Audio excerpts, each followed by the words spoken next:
and welcome back to yet another episode of Candid Conversations with a Housewife. I am your favorite housewife, Miss Jenny. And, it's so funny because tonight we're going to be talking about food and how our food is destroying us and the importance of proper nutrition and cooking from scratch and all that good stuff. And I told Black Men Unfiltered that I wanted to talk about this last week, and it didn't even dawn on me that it would be the Saturday after Thanksgiving. I don't know, I just wanted to talk about food, and so it just came to mind. But how appropriate is it that we're talking about this the week after Thanksgiving when people are, finished stuffing their face with food, and, you can kind of, you've eaten the food and realize like, oh man, why do I do this every year? And you feel sluggish afterwards. And I know that for me, I try to eat pretty clean most of the time. And so when I eat stuff that, is out of my norm or it has ingredients that I don't normally eat, it kind of sets me off balance. And so this lady that I take care of, she was telling me about that too. She was like, oh, I overate and I feel so bad. And, we do this every year. And it's just like we have this cognitive dissonance where it's like, yes, I know that I shouldn't do that. I know that I have a regular diet that I stick to year round. But when the holidays come, it all just kind of goes out of the window. Or we just kind of get into the idea that, oh, yeah, holiday food has to be done in a certain type of way. And we have to, keep it this way and we can't modify it at all, even if it's not really, benefiting us to the way that it should. Like food is supposed to be fuel. Food is supposed to be nourishment. And so if we're eating things that are not fueling us or nourishing us, then it kind of defeats the purpose. But we're going to get into all that. And so hope you guys had a good week. Other than Thanksgiving, my week was pretty crazy. I went to a funeral and a fight broke out. So that happened. I've been taking care of some dogs that do not listen, and they've been crazy. Oh, hi, Truth and Purpose. Nice to see you again. He and I were just talking last night on Chaotic's channel. So yeah. Yes, I'm over here too. You can't escape me. Yes, I am all over the internet. But yeah, I've been taking care of these dogs.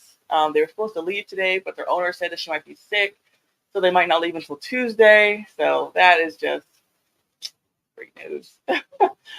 But yeah, so that's how my week has been going. But let's get right into this food topic because there is a lot to chew on. And so anyways, so when it comes to me and what I eat and, do I have any special dietary preferences or limitations or restrictions and what have you? I have one restriction. I have one thing that I subscribe to when it comes to eating, and it's that I do not eat anything that is not real food. Anything that's real food is up for grabs for me. I'm not a picky eater by pretty much any standard. I like to try new things. I'll try different types of, cuisines from different cultures or what have you. And so, yeah, when it comes to food, if it looks halfway decent, if it smells halfway decent, then I'll try it at least once. And more often than not, I like it, or I can at least get it down, But so yes, I do not eat fake food. That is the only thing that I do not eat. I eat meat, I eat fish, I eat pork, or I eat vegetables, grains, legumes, beans, all that. And so I heard someone say that they do not eat food-like substances, and I thought that was good. So yeah, I do not eat food-like substances. I don't eat things that are imitation, things that are fake, like things that say that they're not real. Artificial colors, artificial flavors, imitation crab, imitation vanilla, just stuff that is not real. Like I said, that food is supposed to be nourishment for your body. And so how can you be getting your proper nourishment and nutrition from your food if it's not even real? It's not legitimate. And so another thing that, you guys, should be used to by now if you're regulars over here, is that I come through all my stuff from the perspective of the Bible. And the Bible is not shy when it comes to speaking about food and nutrition. Because the Bible talks about pretty much everything that's important. The Bible touches on in at least a small sense. But when it comes to food, the Bible is not light on this topic either. It has quite a bit to say about food and your nutrition. And so I looked up in a concordance some different food items, and I thought it was interesting how they popped up. And so marrow, like bone marrow, comes up in the Bible 5 times. And I can show you, well, I can tell you some of the ways that it's used. And in Job 21:24, it says, his breasts are full of milk and his bones are moistened with marrow. And so, yeah, marrow is the stuff that's inside of your bones. Bone marrow is usually how you hear it. Psalm 63:5 says, my soul shall be satisfied with marrow and fatness, and my mouth shall praise thee with joyful lips. Proverbs 3:18 says, it shall be health to thy navel and marrow to thy bones. Isaiah 25:6 says, and this mountain shall the Lord of hosts make unto all people a feast of fat things, a feast of wines on the lees, fat things full of marrow, of wines of the lees well refined. And then the last time that it's referred to is not talking about like animal food or like animal marrow or eating anything like that. It's talking about your human body. And so yes, when the Bible speaks about bone marrow, it speaks highly of it as it's a good thing. And I like to, keep up with nutrition. That's something that I'm pretty big on.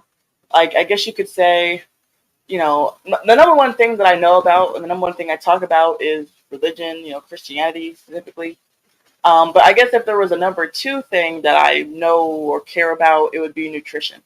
Because I think that your food is very beneficial, and I've seen it in my own life of, your food being your fuel and your food being the key that will lock or unlock certain genes and effects in your body, because of my dad. And my dad, he's 84, but he will be 85 in a few weeks. And yes, and he doesn't have a walker. He, I think he has some kind of like skin rash right now. His skin has been acting weird lately. So I think he's on something prescribed for that. But when it comes to just like his overall, like, heart or kidneys or what have you, like he's not on any prescription medicine for that. Still drives, still gets around, fully able-bodied in, every sense. And so, yeah, he has just been my own personal test study of seeing how food can, turn your life around. Because I'm 25, and he said that when he turned 30, that he noticed that his body was really slowing down and his body was changing a lot. And he just felt sluggish and like he couldn't do the same things that he was doing. And I guess, to a certain extent, like you're going to age regardless. No matter how many juice smoothies you have or how much, liver you eat, you're still going to age and you're still going to lose abilities. But it can be mitigated. And he said that, when he was in his 30s, he noticed that and he started looking into things about nutrition and holistic living, and he got into juicing. And oh my goodness, it is a core memory in my mind. I remember hearing this loud juicer that he had growing up, where he would juice his celery and carrots and beets and all types of stuff, and he would do that a few times a week and make big batches of it, and or maybe like once or twice a week he would do it. Make a few jars of it, drink it, and then make some more. And man, I can see it, I can hear it, I remember it so vividly growing up. And just at some point he stopped doing that.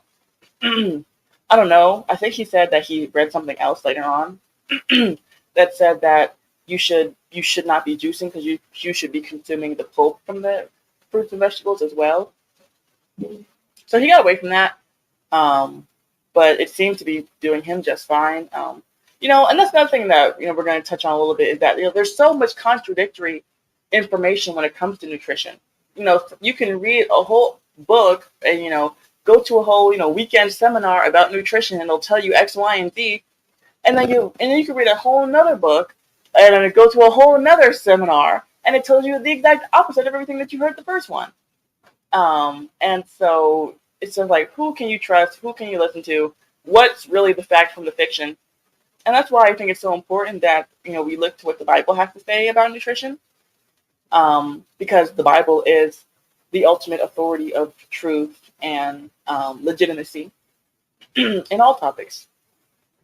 So not just morality, well, not morality, but not just like what's right and wrong, but in anything. And so going back to what I was saying about the things that it talks about, so marrow is mentioned 5 times, butter is mentioned 11 times. And I thought it was so funny because I just saw a post about this on Instagram the other day as I was getting ready for, this episode. And it said that butter is mentioned in the Bible 11 times. Seed oil is not mentioned at all. This is my peer-reviewed study. I thought that was pretty funny because seed oils is a big thing right now. People are talking about that, saying that, seed oils are the devil. You got to stay away from seed oils. Peanut, canola, vegetable, sunflower, safflower, rapeseed oil, all that stuff. You got to get away from all that stuff. And I agree. I actually have some object lessons at the end that I'm going to share to show you guys some different examples of things that you can do, or things that you can start adding to your diet right away to get you started off. Because you don't need to go out and buy a whole grass-fed, grass-finished cow to be healthy and start your health journey. You can start little. Hi, Wendy. Man, let's give a shout out to Wendy, man. She is always wherever I am. She is always watching my streams. She is such a loyal friend, man. So shout out to my girl. But yes, like I said, marrow is mentioned 5 times. Butter is mentioned 11 times. Milk is mentioned 48 times. Now, all of these times that it's mentioned, like I said, the first time with marrow, the last time it's mentioned, it's not talking about animal marrow. It's talking more like human bones. So all of these mentions are not necessarily about the food itself, but what I'm just saying is that it's always in a positive light. Like, the Bible talks about marrow in a positive way, it talks about butter in a positive way, milk, bread, honey. These things are mentioned in the Bible in a positive light. And so don't let somebody who popped up on Instagram 5 minutes ago talking about, oh, I have a PhD in, basket weaving or whatever, so you need to listen to me about nutrition and, just hang on every word I say. Like, hold on, I know what you're saying. I know about glyphosate and folic acid or whatever, but the Bible, Jesus himself compared himself to bread. So I'm going to eat my bread and you're going to leave me alone, okay? So yeah, milk is mentioned 48 times. Bread is mentioned 361 times in the Bible. Almost once for every day of the week. Almost like we're supposed to have our daily bread. We'll leave that there. Honey is mentioned 56 times, and olive oil is mentioned in the Bible 5 times. It's said as oil olive. It's not olive oil, but it's oil olive when it's in the Bible. But that's mentioned 5 times as well. And so, these are just some real foods, some real things that, you can consume that the Bible talks about, the Bible advocates for. These are things that the world, well, I mean, pretty much everybody agrees that olive oil is, at least not bad for you. Some people say it's really good for you. Some people say it's just okay. But olive oil is pretty unanimously seen as not bad for you. But things like bread, butter, milk, these things are under attack today. And so, people can say what they want, but at the end of the day, let's get the final word on it, okay, from God's perfect authority. And so, yes, and you can't talk about nutrition and you can't talk about food in light of the Bible without addressing, eating pork and eating shellfish and eating stuff that, chews the cud and has, the hoof separated and things like that. People are going to talk about that. People want to mention that. Oh, I don't eat pork because I'm a Christian, or I don't eat pork because the Bible says not to, all this stuff. What does the Bible really say about that? And so when it comes to things like that, when it comes to those types of laws or ordinances, those things were symbolic in the Bible. And so, because of course, God's law is not passed away, it is fulfilled in Jesus. And so the reason that the Old Testament saints and the Old Testament Hebrews, the reason that they had to abide by the clothing mandates and the eating mandates and the meats and drinks and divers washes, were so that they were a physical picture of a spiritual truth that was going to come later on through the fulfillment of Jesus. And so they couldn't do certain things because they had to be physically separated from the people around them. They were to be distinct. They were to be a peculiar people, set apart from those around them. And so God instituted these different, eating habits and things that they were to do to be separate from those people. And, and that's good, because as Christians, we should be different from the people around us. But now in the New Testament, under the new covenant of Jesus and not, the old covenant, we are to still be different, yes, but those differences are spiritual. They're not physical. You don't need to physically circumcise your son. He gets saved and he is spiritually circumcised. You can wear polyester, even though I wouldn't really recommend polyester. It's not a very good fabric for you in general. But you can wear that and be right with God today, because it's not about the fabric itself. It's about being a Christian and being saved and being different. Doing good, being a good Christian in that regard. It's not about those physical things that used to be about. And so, and some evidence for that, because people will give you pushback on that. They'll say, hold on, God doesn't change and all this stuff. And it's not necessarily that God changes, because of course, Jesus Christ is the same yesterday, today, and forever. Amen. But it's just that there is a changing of the priesthood, and therefore there needs to be a change of the law. And so Colossians chapter 2, verse 16 and 17 say, let no man therefore judge you in meat, or in drink, or in respect of an holy day, or of the new moon, or of the Sabbath days, which are a shadow of things to come, but the body is of Christ. And so what those verses are saying is that, don't let someone try to bring you under the law. Don't let someone try to condemn you for wanting to have a pork sausage, or for celebrating a birthday, or for celebrating a holiday, or for having, or taking their rest day on a different, Sabbath day, or anything like that, because those things are not the main thing. Those things were just a shadow of things to come. Those things were physical representations of the spiritual truth that, Christ came to fulfill, because it says that, but the body is of Christ. And so, what your physical body does, is it's important. What you do with your body is important, but the spirituality of it is more important. And 1 Timothy 4, verse 5, 1 Timothy chapter 4, verse 4 and 5 says, for every creature of God is good, and nothing to be refused, if it be received with thanksgiving. For it is sanctified by the word of God and prayer. And so this is another thing, saying that, you don't need to refuse any, creature of God. If you want to eat a bat, if you want to eat a horse, if you want to eat cow, bird, chicken, whatever, every creature of God is good and to not be refused, as long as you pray over it and you thank God for it, and and you have the right attitude for it. But then again, there's another verse that I forgot to mention, that I forgot to write down in my notes. But basically, if you feel like it's wrong and you feel like it's sin, then you participating in it would be sin for you. So you need to be convinced in your own mind, and you need to have a clear conscience for yourself. Don't just do something because someone else, said it, or, because you have the right to eat however you want to eat, is what I'm saying. So if you don't want to eat pork, then don't eat pork. It's nothing. You don't have to eat it just because you're free to. But don't try to tell someone that they can't or that they shouldn't because of, what the Old Testament said, because that is not what we're under now. We're under a new covenant and a better covenant, said the Lord. And so, David, you can bring up the first article now. But in the meantime, When it comes to being a wife, the nutrition of the family is in your hands predominantly. There are cases where the man, he's the one who does the cooking, or he's the one who kind of takes that role. But more often than not, it is the woman who is in charge of what the family will eat.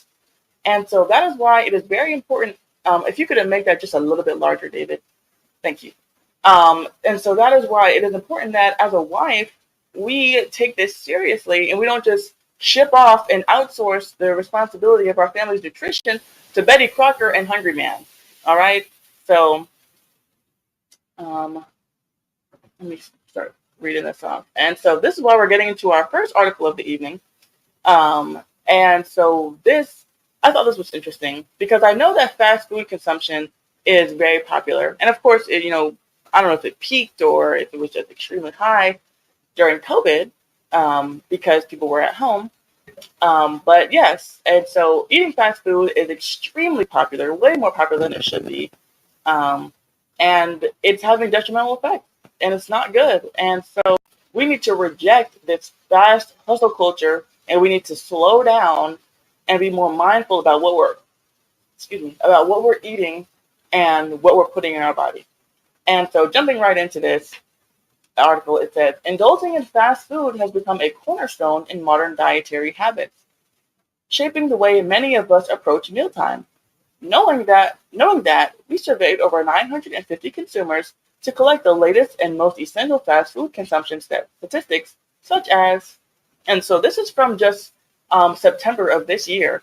So this is, still pretty hot off the press. I wanted to find something that was pretty up to date for you guys.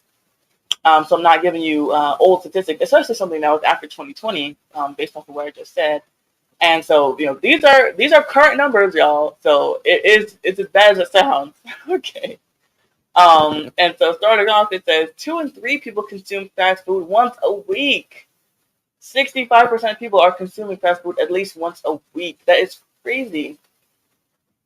All the stuff that they put in that food, and God only knows what the people who are serving it up are doing, whether they wash their hands or, if they're clean, if they're healthy, they're coming to work when they know that they're sick because they need the money, and, they're spreading their contaminants all over your food. I mean, it's just, who knows what's going on, and you're just putting yourself in that unnecessary amount of risk. It's ridiculous. Moving on, it says males are nearly 3 times more likely to eat fast food daily than females. That does not surprise me.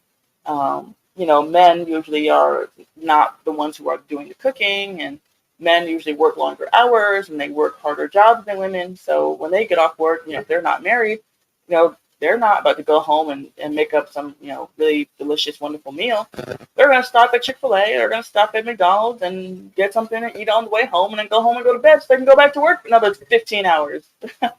So this does not surprise me, even though it's unfortunate. We need to do better, ladies. Let it not be said that our husbands are in that category. Next one is, on average, people spend $148 on fast food each month. Now, I remember when I first got married, we were a part of this study because we were just eating out all the time. We lived in this really small studio apartment, and it didn't have a full kitchen. It didn't have a oven. It only had a sink, a countertop. And it had some drawers underneath. It had a microwave, and I think that was all. I don't remember if it had a hot table or not, where you could a stove kind of thing. I don't remember if it had that or not, but I remember it didn't have a lot. And so I would try to do what I could. We got a toaster oven. Not long after we got married. And I have an Instant Pot that I had before I got married that I brought into the marriage. And so we would do a lot in our little toaster oven and our Instant Pot. They have a lot of one pot Instant Pot meals that you can find. So I was doing it up in there, when I was newly married, because I believe in this. And like I said, I was raised up knowing better. And so, but we would still fall into the trap of, eating out quite a bit. Just because, you're newly married, you have all that money from your from your reception.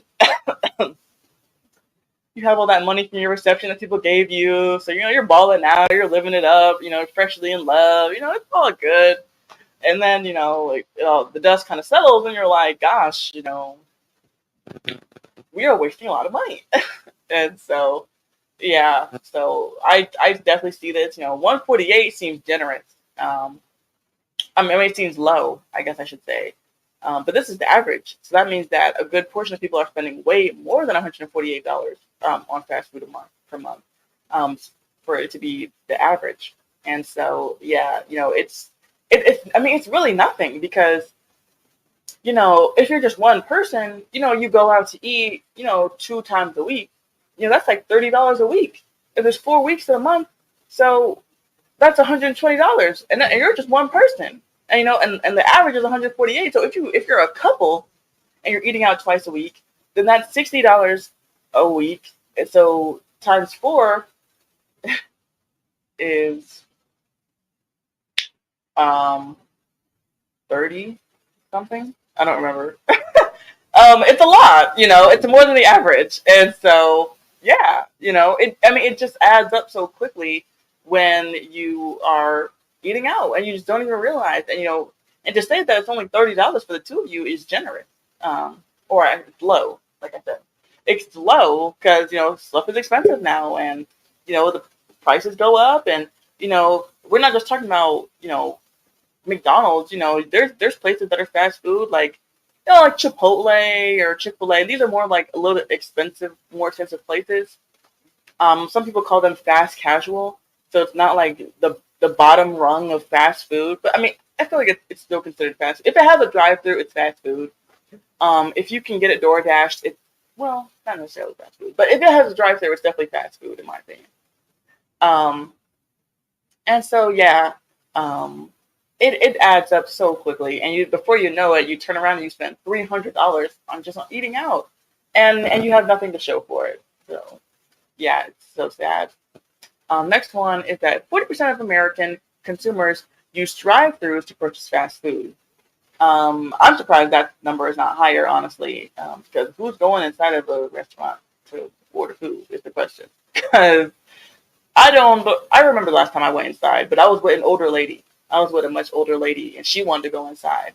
But if it's just me, or if it's me and my husband, or my husband and I, as I should say properly, then we're not going inside. So I'm surprised that number is not like 60 or 70%, but whatever. And the next one says that millennials report online food delivery as their top preference for purchasing fast food. Now, I find that a little strange, because when it seems to me, is that I don't see the point of getting DoorDash or Uber Eats or anything like that, because for one, it's a lot more expensive because you're not just paying for the food. So there's that.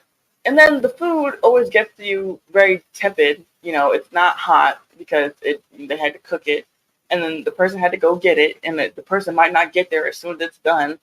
So it was waiting for the person to pick it up, and then when the person picks it up, it's waiting in their car, and then it gets to you, and then you eat it, and then it's probably been a half an hour since it was fully done.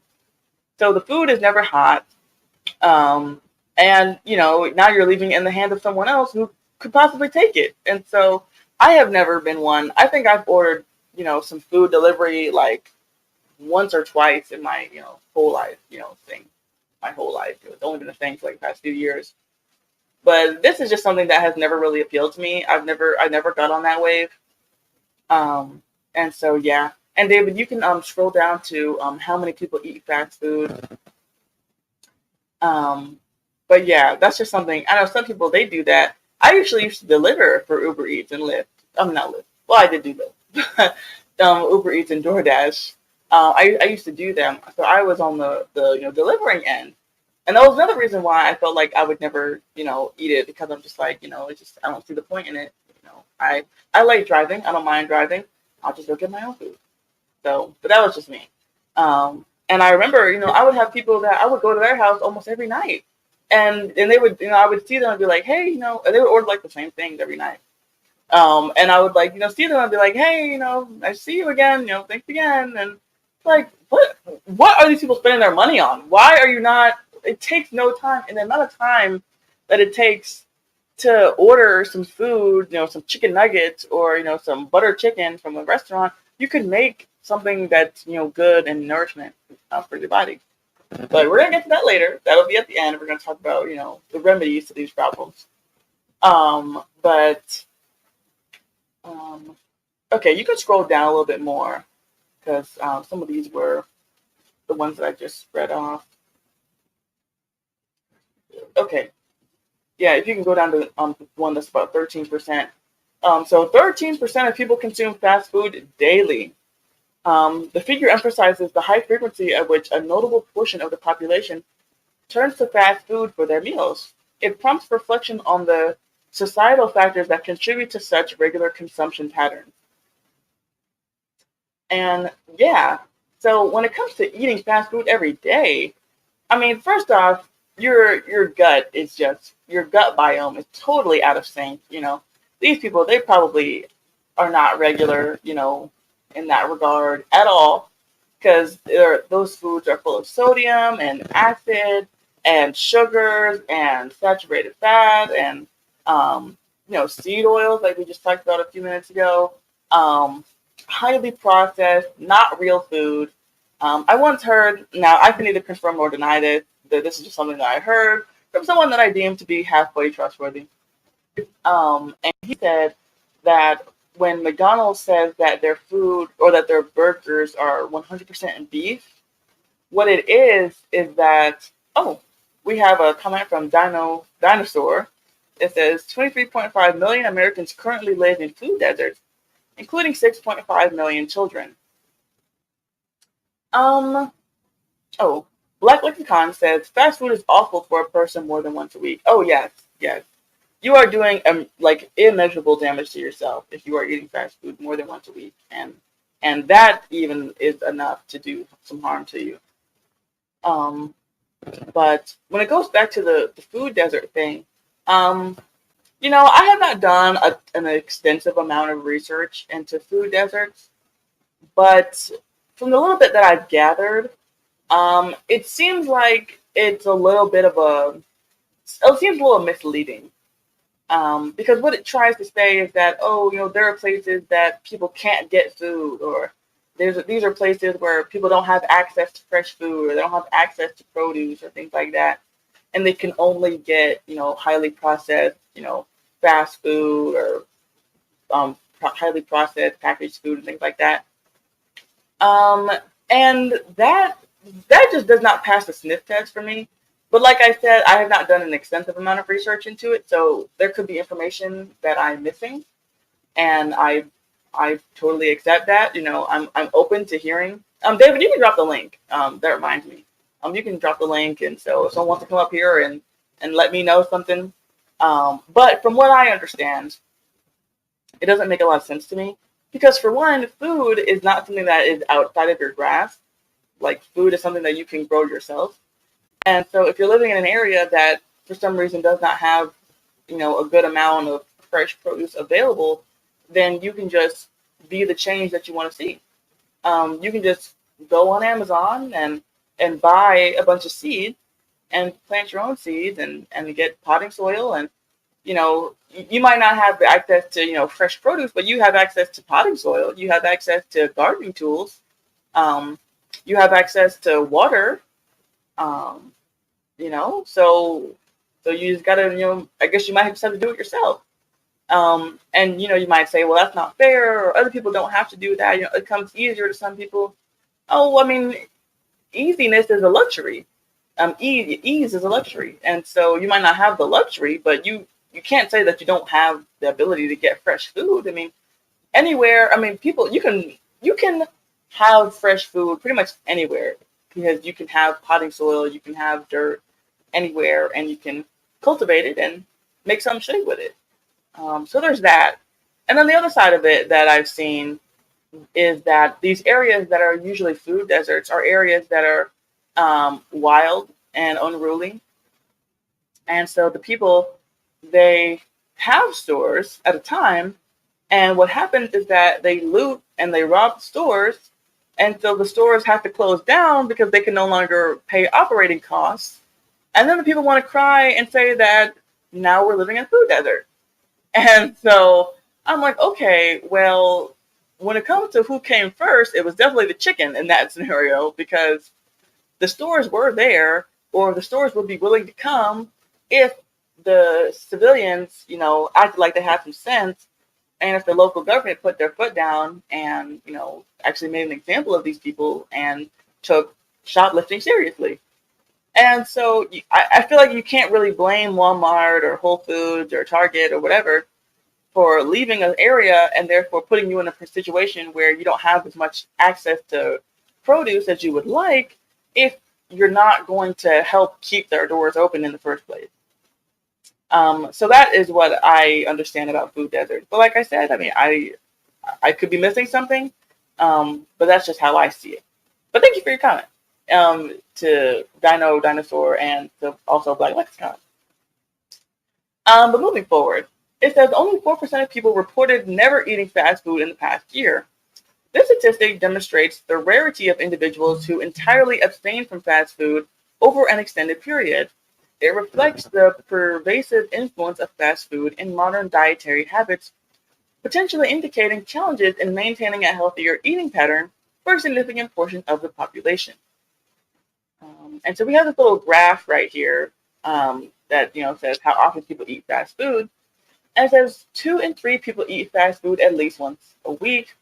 13% eat it daily. 16% eat once a week. 18% eat a few times a month. And it just continually dwindles and dwindles down until you get to people who say they never eat it. And I don't know how long you have to go until you can say you never eat it, because I'm sure 99% of people in America have eaten it at least once in their life. So I don't know how long you get, say, like, oh, if it's been over 5 or 10 years since you've eaten fast food, can you say that you've never eaten it, or that you never eat it anymore? But I would definitely be in that rare category, because I hate spending money on fast food. That is, oh man, that just really, really bugs me. If it's okay, well, let me caveat that. It really, really bugs me if it's unplanned. If I'm eating fast food and it was not planned and it was not budgeted for, that is like the bane of my existence. Because I'm like, now because I didn't plan properly, now because I was slipshod with my time management, now I'm not only wasting my time, but I'm wasting my money, and I'm gonna, I might get sick, I might get a stomach ache, and it's just, I just hate it. And it's a waste of time, it's a waste of money, it's a waste of my, body. I'm putting stuff in my body I know I don't want to consume. And so that just really irritates me. So I would definitely fall into that category of someone who rarely eats it. Like, I remember, man, it was like a month ago, or maybe even 2 months ago. Time flies so fast. But not long ago, I had been really busy, and I had been out all day, and I had eaten breakfast at home, but I hadn't eaten lunch, and it was dark outside now, and it was like dinner time, and it was getting really late. It was probably like 8 o'clock by this point. So it'd been like close to 12 hours since I had eaten, and I still couldn't go home. I was still busy, still had to be out. So I said, man, I haven't been at Wendy's in a long time. I'm going to go there and I'm going to get what I used to get, and it'll be really good. And, I'll treat myself because I've been so busy and productive, and I've been making money and all this stuff. Girl, the next day, my stomach was jumping. I'm like, oh, what have we learned, class? And it's just like, there's no reason, because at the end of the day, I am very strategic when it comes to my meal prepping and my meal planning. And so I make these big batches of food, and I put them in, my glass containers, because I don't have a microwave. That's for another, stream. That I don't have a microwave. I don't like it. And so I put everything in glass, and then I, heat it up in the air fryer or in the toaster oven or in the big oven. And so, yeah, and I can just take one of my containers out and put it in my purse, or just put it in my car and have it with me, because I'm doing a lot of stuff at people's homes. And so I can go and take my food and heat it up at someone's home. So there's no need, even if I'm out all day, even if I'm running errands, I can still have my home cooked food with me, and there's really no need for me to ever have to go out to eat if I'm planning properly. And so there's a saying that I learned from back when I was in Amway. They said that proper preparation prevents poor performance. And I say that to myself all the time because it's so true. And so, yeah, if you find that you're always falling into the trap of, oh, it's late, oh, I'm tired, oh, I'm so busy, oh, I don't feel like making anything, oh, nothing's thawed out, nothing's ready, I can't just throw something in the microwave, or I can't just throw something in the oven and have it be done in 20 minutes, oh, let's go eat out. You have to be a lot more on top of your time management and planning. That's all I can say about that, because it's worth it. And when you're eating your home cooked food and you've been out all day, then you'll thank yourself and your stomach will thank you. And it'll just be a lot worth it because you had the forward thinking to know better and to, succeed. But moving forward, it says millennials eat fast food more frequently.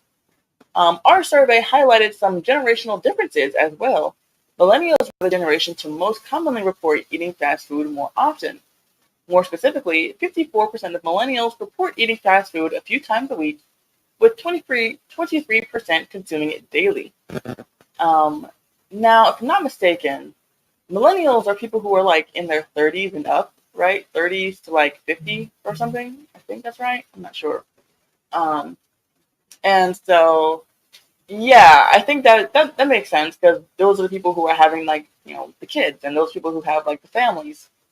And so they kind of fall into the trap of, and they're that whole hustle culture generation where it's like, both the man and the wife are working full-time jobs for whatever reason.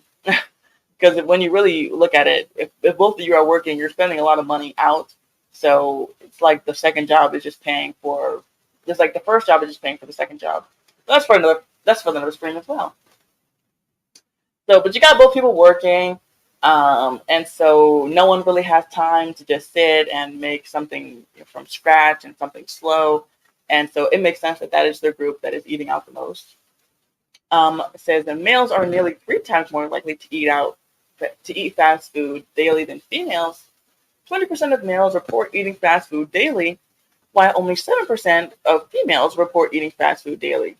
Moreover, nearly half of all males surveyed reported eating fast food a few times a week in the past year, 54%, while females most commonly ate fast food a few times a month.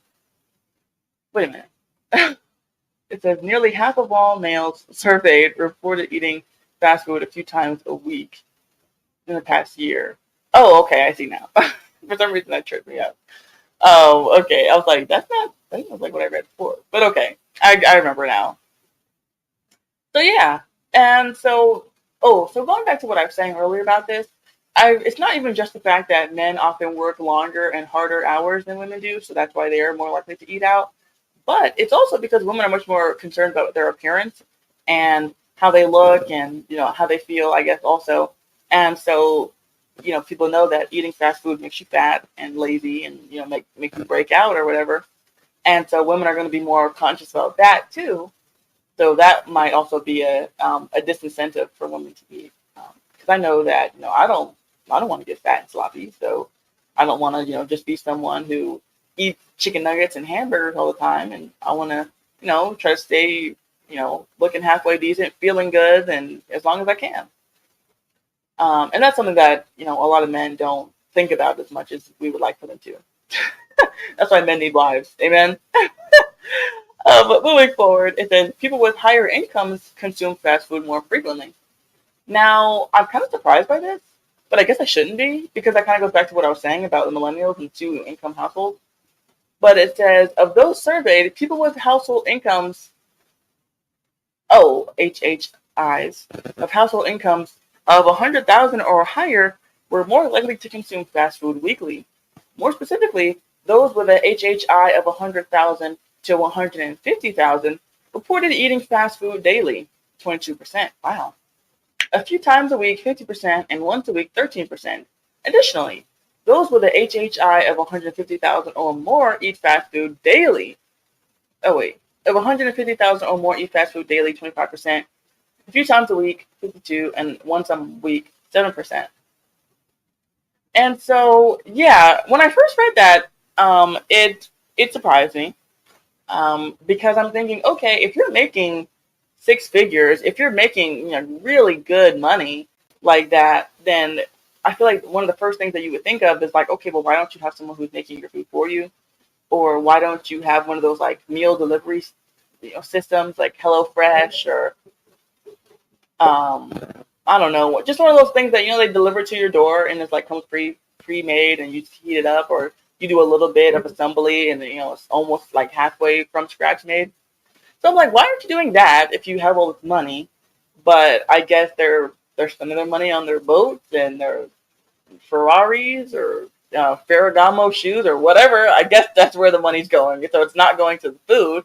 So you're still rich, but you have a poor man's diet. So interesting. And then also another thing about that is that probably in those kind of homes, the women are probably working too. In a household that's making 100,000 or more, the wife probably works, so she's like, okay, well, cooking every day is beneath me, or putting on an apron and cooking. That's I weigh too much to do that, so we're just gonna eat out. Or if it's a home where the man makes the bulk of that money, then she might have just some kind of trophy wife who can't make cereal, and she just kind of is there to look pretty, and so she doesn't have any domestic skills. So maybe it's those kind of two scenarios going on. But let me tell you something: if my husband and I were bringing in 150,000 a year, girl, please, I have me a dehydrator, a freeze dryer, vacuum sealer. I have a water bath canner, an electric pressure canner, a stovetop pressure canner. Girl, I have it all. I'd be in there. I'd have a root cellar. I'd have a real big garden. I mean, oh, please, don't talk fast food. I would never. I wouldn't even remember what a double cheeseburger looked like if I had $150,000 to spend on, just at my disposal. If I was bringing in that kind of money, like, come on, these people getting money and doing nothing with it. Like, get real.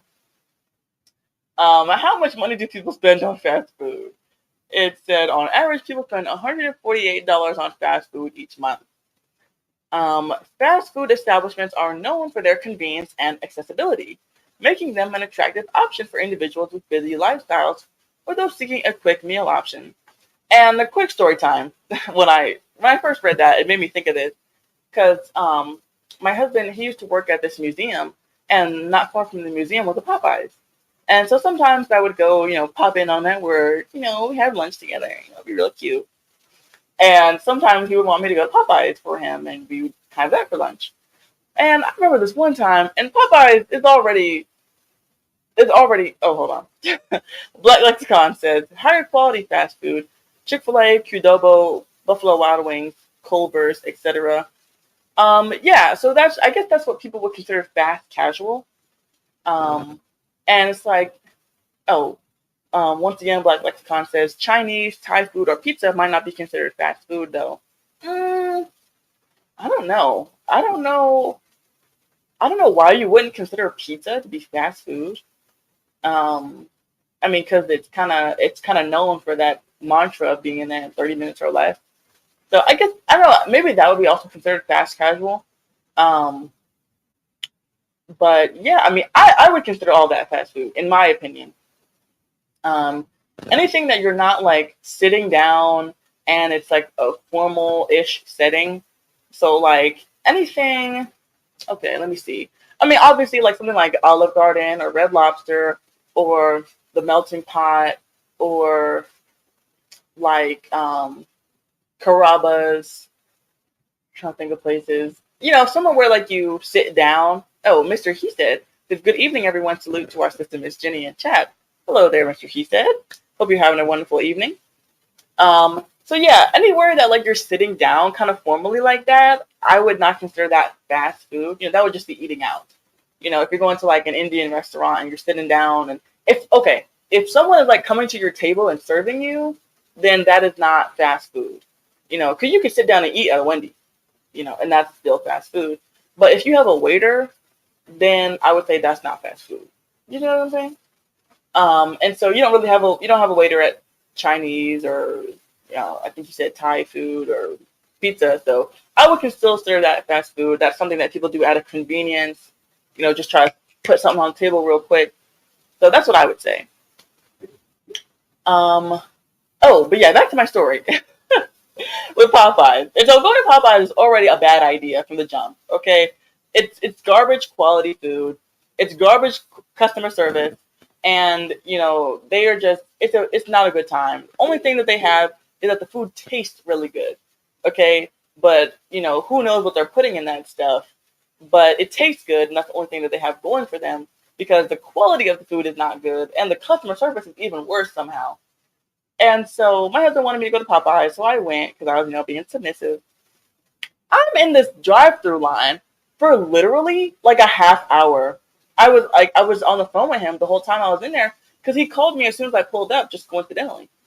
And so he's like, "Hey, what you doing?" And I'm like, "I'm in the line," and I like just pulled in. So we were talking. He was telling me about what had been going on at work so far. And oh, David, you can scroll back up. I'm gonna finish reading that little paragraph up there. Um, and so he's talking to me, and then I'm just like looking at the phone, and it'll tell you how long you've been on the phone, and I'm like, it's you've been on the phone for 24 minutes. I'm like, this line is not moving, and I wasn't in the same exact spot, but I had only been like 2 car lengths up, and it was a big line. And I was like, do you want something else? There's a Taco Bell close to here. And he was like, oh, well, you're close to the front now, so, it'll go by quick. Because he just really wanted a Popeye's chicken sandwich. I get up there and, I'm ready to, get my order. She tells me before I say anything, she says, we're out of drinks and we're out of chicken. Hmm. Okay. So, pray tell, what should I order from a chicken restaurant if you're out of chicken and you have no drinks? So, I just got out of the line and I think I went to Taco Bell or somewhere else. But that was the last time I ever went through a Popeyes drive-thru, if you can believe that or not. And so, this part about how it said, it's known for its convenience and accessibility, ideally, so is that you would go there for convenience and accessibility, but not always the case. Okay. And it says, so making them an attractive option for individuals with busy lifestyles or for those seeking a quick meal option. Quick. The relative affordability of many fast food items when compared to dining at a sit-down restaurant may also contribute to this monthly spending average. And so once again, it says that people spend on average $148. Um, and yeah, so you can scroll down now to the next part. All right. And it says each month, males spend nearly $100 more on fast food than females. According to our research, males spend on average $196.10 on fast food each month, while females spend an average of $99.30. This discrepancy could be attributed to a variety of factors. So, like I was saying, I'm sure those things that I mentioned, fall into it too. About men working longer and women wanting to, take care of their appearance more. It says one potential explanation is differences in dietary preferences and consumption habits between the genders. It's possible that males, on average, tend to gravitate towards fast food options more frequently or in larger quantities than females. This could be influenced by factors such as taste preferences, nutritional needs, or even cultural and social or societal norms. And so, yeah, I don't really see a difference in taste preferences. I don't think that fast food is geared more to the taste of men. So I didn't know what they meant by that. Um, but yeah, I just think that, I think that those are probably the two main things is that a woman is going to be more mindful about what she's eating because she's more mindful about how she looks and how she weighs. And a man is not as focused on that. And so he's like, hey, I just got out of the shipyard. I just got off a coal mine. I just, got out of my truck from, being a trucker all day. I'm about to pull into this Wawa. I'm about to pull into this, Burger King and call it a night. Okay. And so it says millennials spend $214 every month on fast food, more than 3 times more than baby boomers. You can scroll down a little bit, David. Um, And so it says, on average, millennials report spending $213.87 each month on fast food, while baby boomers report an average of $59.43 each month. Other generations, such as Gen X, report spending an average of $163.68 each month on fast food, then Gen Z reporting spending an average of $119.68. And Andre Terry says, Popeyes used to taste good. Now the chicken tastes like trash. Hey, I mean, I don't know when the last time you went was, but I mean, anytime before that last time I went, I thought it was pretty good. But then again, I don't have a very sensitive palate. Like I just eat anything. Like I'm really not picky at all.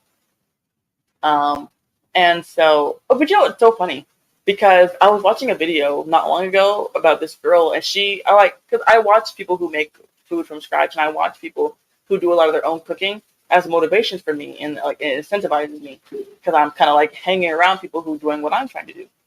And so she was saying that she doesn't like buying those like gigantic chicken breasts from the store because she said it has a weird texture. And I said, I've never noticed that. I don't buy just chicken breast. I don't buy just pieces of chicken. I buy my chicken whole because you get a better deal on it if you buy it whole and you cut it up yourself. Because I can cut off the breast and just cook chicken breast, or I can cut off the drumsticks and just have sticks or just thighs or whatever. But you save a lot more if you buy the chicken whole and cut it up yourself. So that's what I do. So I hadn't noticed any textural differences in the chicken. But recently I went to someone's house and they made some chicken, and I bit into it, and the first thing I noticed was like, bleh, like this chicken tastes weird. Like the texture is weird. It's like the flavor was fine, but the chicken was like soft, and it was like slimy, or it was like strange. Like I just couldn't put my finger on what was wrong with the texture of this chicken, and it immediately came back to what that girl said in that video. And I was like, oh man, this must be some of that Franken chicken. Because the chicken legs were big. They didn't seem abnormally big, but they were big chicken legs. And I bit into it and the texture was off. And I was like, oh man, So maybe, I don't know, maybe Popeyes has that same problem. Maybe I don't know if they're not cooking it long enough or what, or, whatever the problem with the chicken one I had was. But yeah, so I don't know. Maybe you're onto something. Maybe they're getting their chicken from that clone chicken that got approved this past summer. So I don't know, but something's not right. Something's got to give with it. Okay. Oh yeah. So millennials spend more on their food than boomers and Gen Xers and Gen Zers. But I mean Gen Zers. I mean, like a lot of us. Well, I'm 25, so I guess I think that millennials are like the prime example because they're the ones who are really having like the young. They're the ones who have like the young kids right now. I think that's millennials. Yeah, that's people who are like in their 30s, like I was saying. So I feel like they're the group that would spend the most on fast food in general than the other groups anyway. Like if you're a baby boomer, that means you're like in your 70s. So why would you be spending a lot of money on fast food anyway? So it just doesn't make a lot of sense. But moving forward, it says 84% of people believe that fast food is more expensive today than it was 5 years ago.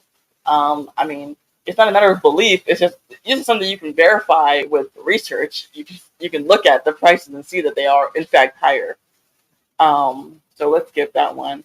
How many people use drive-thrus? It says 40% of American consumers use drive-thrus to purchase fast food. 40% of American consumers utilize drive-thrus to purchase fast food is indicative of the widespread reliance on this quick and accessible method of obtaining meals. The speaker showcases the enduring appeal of drive-thrus as a preferred mode of service for a significant portion of the population. And so, yeah, like I said, I thought that was strange that this number wasn't higher. Because why would you go inside of a fast food restaurant when you can just use a drive-thru? And the next one that says that females are 2 times more likely to use drive-thru than males. And I thought that was really strange because I'm like, why would there ever be a discrepancy in that area? What are women doing on the inside of these drive-thrus? Like, just reading stats like this always makes me wonder, like, what are other people doing? Because you just get so used to what you do or what people that do, um, and then it's like you forget that there are other people who do things that are like totally different from you and like just strange to you. And it's like, why? What? So it says our fast food consumption survey found that 53% of females prefer to go through the drive-through when purchasing fast food, while only 26% of males use the drive-through. I just, fellas, what does the chat have to say about this? Is this fact or cap? Because I thought this was ridiculous. I'm like only 26% of males want to use the drive-through. That doesn't even make any sense. But it says one possible explanation for this difference could be related to convenience and time management. Females may, on average, have busier schedules due to a variety of responsibilities such as work, household chores, childcare, and other commitments. As a result, they may be more inclined to opt for the convenience of a drive-through, which offers a quicker and more efficient way to obtain meals. Now, to say that women are in any way busier than men, I think is silly, because anybody who's honest will tell you that men work more hours than women do. So to say like, oh, I have household chores, so therefore I don't have time to, so therefore I want to spend less time at the drive and getting food, so I'm gonna go to the drive-through. One of your household chores should be making food, so that doesn't even make any sense. But okay, so we have another graph, and it says who uses drive-throughs. Females are 2 times more likely to use drive-throughs when purchasing fast food compared to males, and general population is 40%. And so yeah, hold on, I'm not looking at the comments right now either.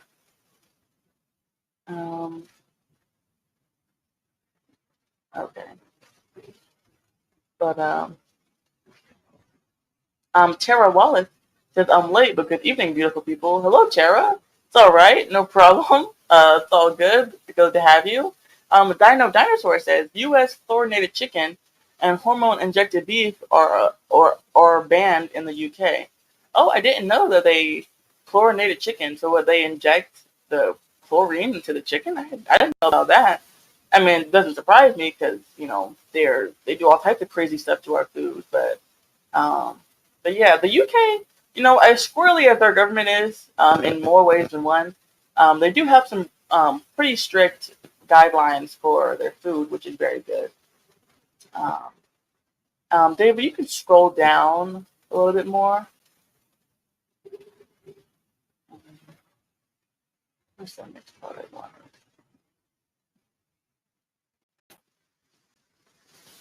Keep scrolling.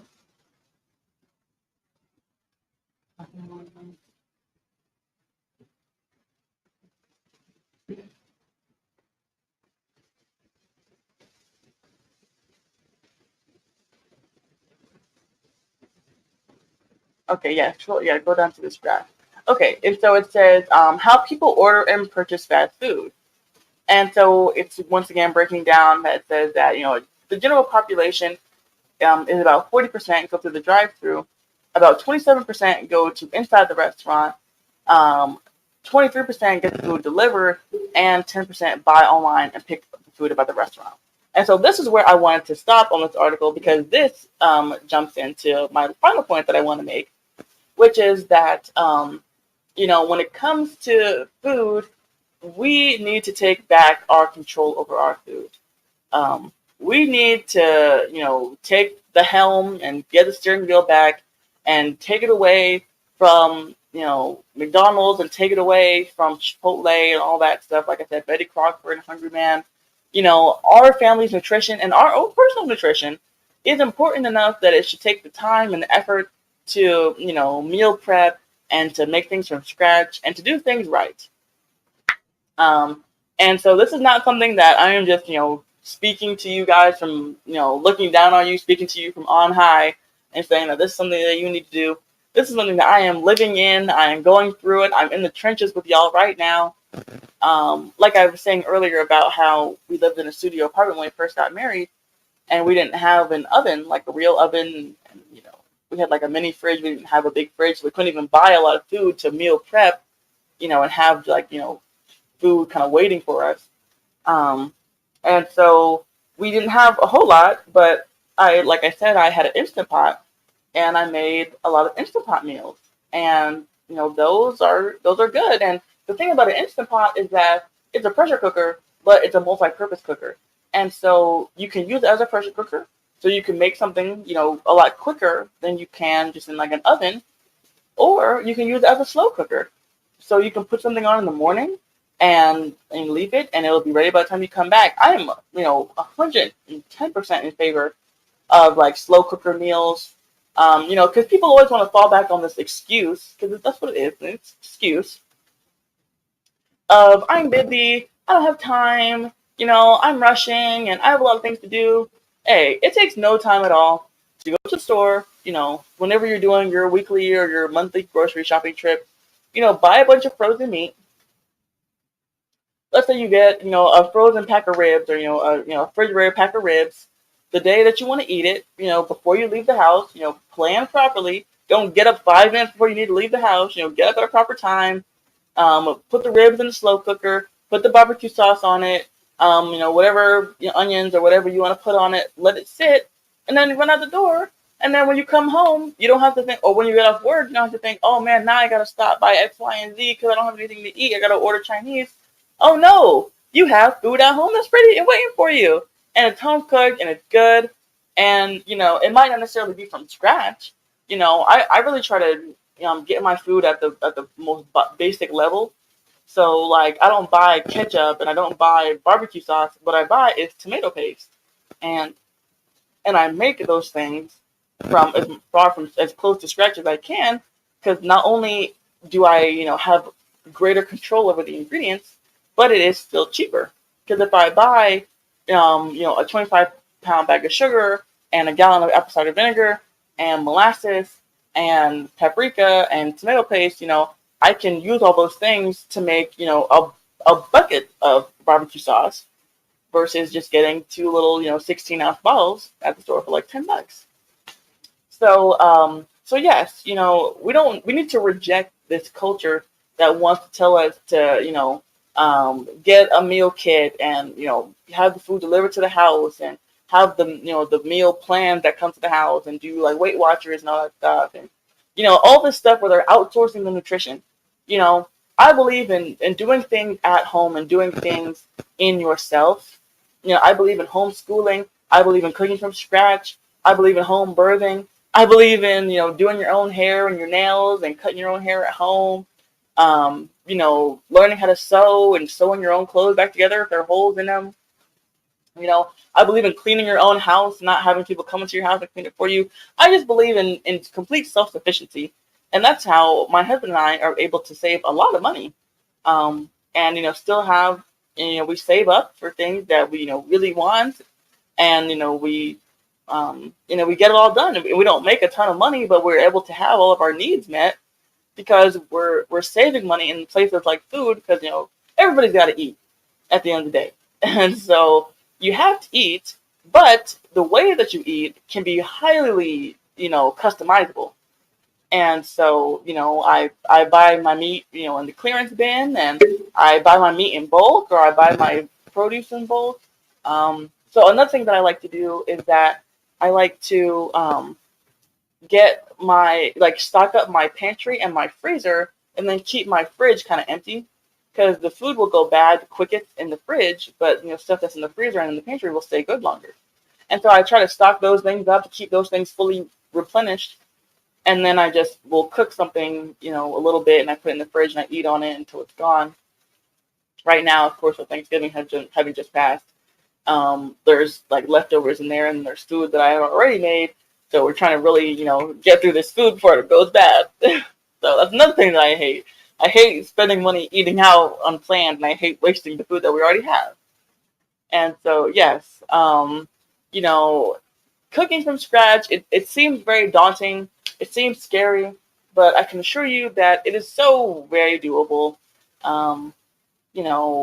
There's so many things like you can do now to help you make it more streamlined. Like I was saying, there's dump and go meals. Meals where you literally just open cans or open packages and put all the things in, and you put it in the cooker, the slow cooker, or the pressure cooker, and you just let it go, and it cooks. And It cooks for you all day, or it cooks for you in half the time. Andre Terry says, tomato paste, that's dope, Miss Jenny. Thank you. Yeah, I mean, you would not believe how much you can do with tomato paste. Um, and I also like to get crushed tomatoes. So I get crushed tomatoes and tomato paste. And so I make my own tomato sauce for like spaghetti. I make my own ketchup. I make my own barbecue sauce. And that's pretty much the only thing where I use that stuff for. I don't have like a real tomato heavy diet, I guess you could say. I've made my own Polynesian sauce too, but I haven't made that lately. But just little things like that.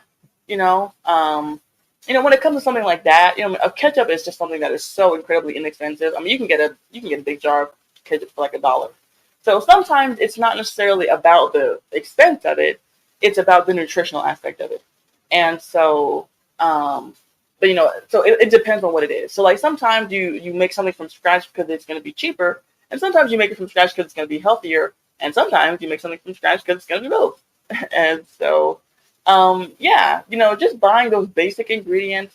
I don't have much of a green thumb. Like I was saying earlier, like if you live in a food desert, you can grow your own food. You could do that. I mean, I tried to make a garden this year. I didn't take it very seriously, so nothing really came of it. But if I lived in a food desert, then I would take it more seriously. But I don't. I live in an area where I can go and get produce anytime. But if I really wanted to.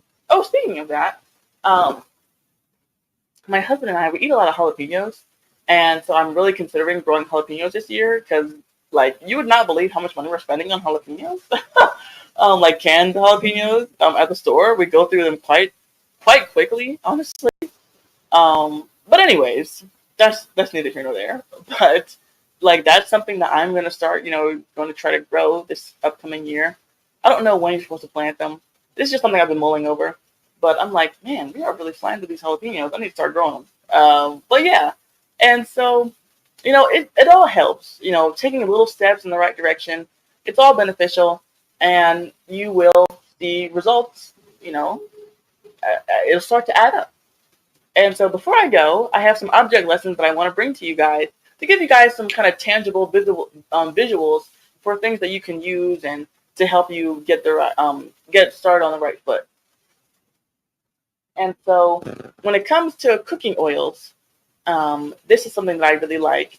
And this is you can take the article down, David. I'm done with it. But this is ghee. So when I bought this, I thought it was just ghee, but I wasn't paying attention. And so it's ghee mixed with coconut oil. And so, oh, hold on. Okay. And so ghee is clarified butter. And so it has a higher smoke point. So it's better for searing and it's better for like cooking with. Because certain oils are good to like put on salad or use for salad dressing or to use in cold application or raw application, but they're not as good to cook with because if you turn up the heat above their smoke point, then they'll oxidize, and that's not good for your body and your cells. And so I'm a big proponent of butter. I think butter is very good for you. Like I was saying earlier, the Bible speaks very highly of butter. But ghee is very good if you're going to be doing like searing with it. Now this is ghee mixed with coconut oil, but that doesn't really affect it because coconut oil has a high smoke point too. So like when I will deep fry something, like if I'm making deep fried chicken or like crab rangoons, I've made those before. I'll deep fry them in coconut oil. I don't use like canola or vegetable oil for deep frying. I deep fry in coconut oil in my cast iron skillet, and it turns out great. I highly recommend it. But if I'm just like pan frying something, if I'm searing something, like if I'm cooking vegetables or if I'm making like roasted potatoes, I'll use ghee. And it's solid at room temperature. Kind of hard to see, but it's solid at room temperature, and you don't have to refrigerate it too. So it doesn't take up any space in your fridge, and I think it smells good. I think it smells like popcorn. So that's one thing that you can do, and this is not expensive. And if you're like me, then I have lots of different types of fats that I use. So I bought this a few months ago, and I still have it. So it's not like I'm like burning through it. If you get a wide variety of good fats, then you might be paying a little bit more for each individual one, but you'll have a variety, so you're not using that one all the time. Um, so you'll let it'll stretch a little bit further. So, like for example, I just showed you my ghee, but I also have avocado oil, and so I've recently gotten into avocado oil because I used to use extra virgin olive oil because that was supposed to be the best kind for you or whatever. But I had heard about the same thing about it oxidizing if you cook it too high, and then it doesn't really it's not as good for you anymore. So it's kind of defeats the purpose. And so I was like, okay, well, I've heard that avocado oil has a high smoke point. So yeah, it says it right on the front is that it has a smoke point of 500. And so that's really good because you can like cook steaks in it. You could deep fry something in it. Um, you can use it for anything because surely you're not usually cooking with 500 degrees. You're usually cooking at like 350, 400 at the highest usually. Um, and so yeah, so I got this. What is this? It's 2 quarts. It's a little over 2 quarts. It's 2 liters. Okay, so it's 2 liters of avocado oil. I don't remember how much this was, but I put this in my oil sprayer and in my just like my smaller jar for using day to day. This is like what I use for refills. And so I use this and I use the ghee and I also have beef tallow. Now tallow is beef fat, um, like the fat that has been rendered from the beef from the cow, and that is extremely good for you. I use that for topical purposes. I don't use that to cook with. I use that for my skincare. I've made like a whipped tallow lotion. I whipped it with coconut oil, um, avocado oil, peppermint oil, and honey. And so I use that for my skin. So there's that. Another oil I use, like I said, the coconut oil. I have just like a big tub of coconut oil that I use for when I deep fry. And so coconut oil is very inexpensive. So that's why I like to use that for deep frying, and I leave my avocado oil for pan frying if I'm not using my ghee. But I mean, it depends on whatever I'm feeling like using. I could use the ghee. I've made shakshuka before. Shakshuka is usually cooked with ghee, so that's why I use that. But you can just use whatever you want at the time, and you have a variety. And you're not using any seed oils, and it's all good for you, and it's much. And your body needs fat, and so you want to use good fat when you can. And you don't have to be afraid of your deep fried food. Just use a better quality oil. And so moving into our next thing, this is one of my holy grail items. It's collagen powder, but it's not really for the reason that you think. Um, I really like collagen powder because it's tasteless and colorless, and so like people they'll use this like in their smoothies or yeah, that's pretty much the main thing I see people use it for is in smoothies. But honestly, I put this in everything, like everything. I put this in my spaghetti sauce that I make. I put this in my pancakes. I put this in my scrambled eggs. I put this in my breads. I put this in any sauces or soups that I make. I put it in everything. I've used this when I make macaroni and cheese. I just put it in anything I make because it's tasteless and colorless. And so this is a new jar because I just went through my last one because I just dump it in everything. And so we get a little bit of collagen in everything that we eat. And so, people they'll say that my skin looks good. My nails are really bad, honestly. I don't know. They were going through like a phase where they were really good, and now they're like really bad again. I don't know why. But my hair has been growing a lot. I think that's also because I've been using rosemary in my shampoo too.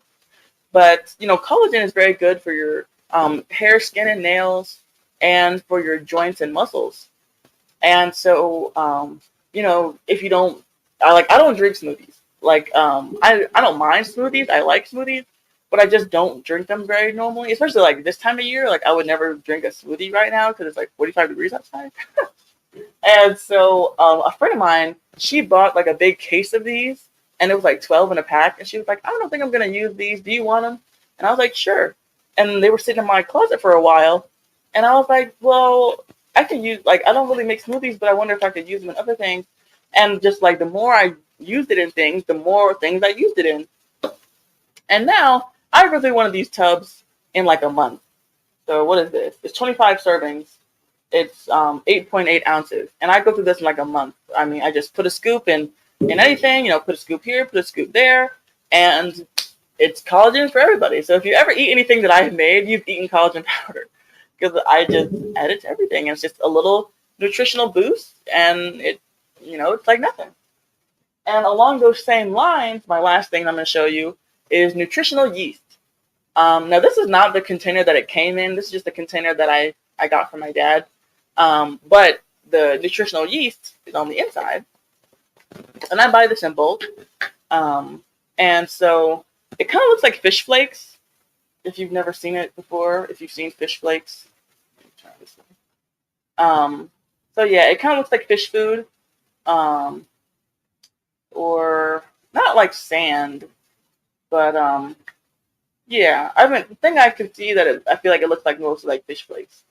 And so this is a little known thing that I discovered when I was vegan, because I was vegan for like 2 years, like when I was like from 15 to 17. And so this is popular with vegans because it has a natural cheesy flavor. And so they put this on their stuff that they're trying to, make it taste like cheese. Dinosaur says sardines / oily fish are collagen rich. Oh yeah, I've heard that too. Yeah, because they have those good fats in them. So yeah, I don't eat a lot of fish. I've noticed that before, where it's like I'll see a recipe for fish, and I'm like, oh, I'm gonna get some, and I never do. And I don't know, I just don't gravitate towards fish for some reason. My husband, he doesn't ask for fish, and I guess I just don't think about it. So we don't eat a lot of fish, but yeah, fish is good. Gotta be careful about fish though. I mean, you gotta be careful about anything, honestly, because they're trying to contaminate all of it. But fish can be wary because they can have those high metals in them. But if you can get some good fish, then eat up, because the Bible speaks about that highly as well. But nutritional yeast, yes. So a lot of vegans, though, use this as like a cheese supplement because it has that natural cheesy flavor. And so I use it kind of like that too, but I put it in everything as well because the cheesy flavor is very subtle. And so it's not like if you put it, like I put this in bread. Like whenever I make my own bread, I'll put this in here. And it doesn't make it taste like cheesy bread.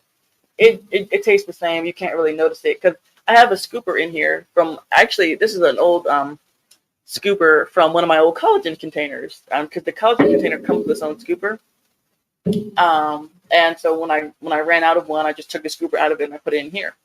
And so if I just do one scoop, per loaf of bread, then you're not gonna taste it. It doesn't. You can't see it. It's nothing. So, but like when I'm making scrambled eggs, like when I make scrambled eggs, I put a lot of stuff in there. Like I put turmeric powder in there, because I put a lot of pepper in our eggs, and turmeric and pepper go well together. For like cardiovascular health. And so I put turmeric in it. I put my raw milk in it. I put this in there. I put the collagen powder, and then I blend it up. So it's like all, no lumps, and it's all smooth. And then you eat it, and it's like you would never know. It just tastes like regular scrambled eggs. It's delicious. So when I put it in like scrambled eggs, I'll do like 2 or 3 scoops because I actually want to have the more enhanced cheesy flavor. But I put it in chili, put it in soup, put it in everything, like the collagen powder. Like these go hand in hand. Like in my everyday cooking, like this is what I'm using. And my husband and I we're pretty healthy. I don't get sick nearly as much as I used to when I was a kid. Ever since I've been taking control of my own nutrition, I get sick sometimes. I just feel like I have a very weak constitution in general. So I try to stay healthy because I'm like always on the brink of getting sick. But I can usually stave off sickness pretty well since I've been being more mindful. So yeah, those are just some things, because these are all very inexpensive things. But you can get collagen powder very cheaply at the store because it's pretty popular. The avocado oil is not breaking the bank. You can get it at most stores. The ghee, I got that ghee at Walmart. Only thing, nutritional yeast, you can get it at Walmart. I know that. But you might get a better deal if you get it at like GNC. You might get a higher quantity of it. But you can just shop around. Like, I'm sure most of you are no stranger to Amazon, so everything I've listed is up there as well. You can get it in a higher quantity as well. Maybe get it in bulk, get a better deal. But yeah, and so these are just some tips that I wanted to share with you guys. I think that it is just so important that we let each other know um, that nutrition is within reach. We can have it. There's no boogeyman out there telling us that we can't be healthy and that we can't do this. We have to unleash our minds and say that in our minds that we are free. And so where there's a will, there's a way. And so I believe that as an American in 2023, I am free. And so, like we talked about last week, knowing our rights and that, we are free people in America, I believe that, in most senses, I am free to, live and eat how I want. And, if I find information about something, then I'm going to try to, get my hands on it and do what's best for me. And, and I can be as healthy as I want to be. No one's stopping me. Just because I'm black doesn't mean that I have to have hypertension and diabetes. Okay. So I'm going to be healthy and I'm going to, eat the best way I know how. And if you get accused of eating like a white person or whatever, then just, shake that off because it's nonsense. Okay. But yes, our food is destroying us, but there is hope. There is always hope. And so, yes, I hope you guys learned a little bit, got some good information tonight. It was thought-provoking. I hope I encouraged you to, if you have some vegetable oil lurking in your pantry, please throw it out. You got some canola oil, sunflower oil, peanut oil in there, throw it out. If you're making dinner tomorrow, being that it's Sunday, try to pick up something good. Try to, cook your food and something that's a little higher quality. Get rid of your nonstick pans because those are junk. Those are leaching toxins into your food. Get you a cast iron skillet like your grandma had. I'm going to have to talk about this some more because there's just so many different aspects when it comes to nutrition and food. The way you heat your food, the way you cook your food is so important to nutrition as well. Retaining the nutrients that is in the food already because you don't want to spend a lot of money on your food and then you're destroying its nutrients by the way that you cook it and the way that you reheat it. That would be a tragedy. And so, yeah, we're going to have to do a part 2 on this, guys. Probably not next week because I already kind of know what I want to talk about next week. But we're going to have to come revisit this. So that just means you got to be subscribed to Black Men Unfiltered so you can be notified when the next time we're going to be talking about this. All right? So hope you guys have a great night. I thank you all for tuning in. I thank you, Andre Terry, Dino Dinosaur. Oh, Lost in Translation. He popped up. Does it drip like cheese? No, it does not drip like cheese. No, it's not like cheese-like in its texture. It's just cheese-like in it's mild. Like vegans who say like, oh, you put this on your stuff and it tastes like cheese, they're reaching. Okay, it's very subtle. All right. So thank you to him. Thank you to Tara, Mr. He Said, Truth and Purpose, Dirty Folks, Black Lexicon. So thank you all for tuning in. I appreciate your support. Be sure to like the live and to come back as soon as it's over and leave a comment once it becomes a regular video because that'll help other people find it and that'll help let YouTube know that we like the content that's coming out over here and we want to see more of it because we do. And we want to get good information out there so people can hear it and be notified. And, once people know better, then hopefully they can do better. So I miss Jenny. And I look forward to talking to you guys next week. I hope you had a wonderful Thanksgiving and be sure to get to church tomorrow. And you guys have a great night.